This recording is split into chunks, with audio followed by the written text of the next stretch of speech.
അർഹമുർ-റഹീമീനായ അല്ലാഹ്, sugar, ഫെസർ, മുട്ടുവേദന, നടുവേദന, heart സംബന്ധമായ, ലിവർ സംബന്ധമായ, കിഡ്നി സംബന്ധമായ രോഗങ്ങൾ, അതുപോലെ തന്നെ കൊളസ്ട്രോൾ, അതുപോലെ തന്നെ സൈഡ് എഫക്റ്റുകൾ തുടങ്ങിയ ഒരുപാട് രോഗങ്ങളെ കൊണ്ട് വിഷമിക്കുന്നവരുണ്ട്. അല്ലാഹ്, നിന്നോടല്ലാതെ ഞങ്ങൾ പിന്നെ ആരോടാണ് പറയുന്നത്? രോഗം കൊടുക്കുന്നവൻ നീയാണ്, അത് ശിഫിയാക്കുന്നവനും നീയാണ്.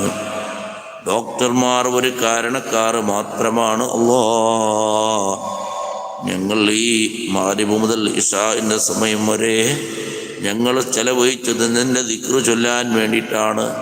അല്ലാഹ്, ഈ ദിക്റിൻ്റെ ബർക്കത്ത് കൊണ്ട് ശിഫ നൽകണമല്ലോ. നമ്മുടെ രക്തത്തിലോ മാംസത്തിലോ മജ്ജയിലോ വല്ല രോഗത്തിൻ്റെ അണുക്കളുണ്ടെങ്കിൽ ഈ ദിക്റിൻ്റെ മജ്‌ലിസിൻ്റെ ബർക്കത്ത് കൊണ്ട് ശിഫ താ അല്ലാഹ്. കുട്ടികളില്ലാതെ വിഷമിക്കുന്നവരുണ്ട്, കുട്ടികൾ കൊടുക്കുന്നവനും തടയുന്നവനും നീയാണ്. അല്ലാഹ്,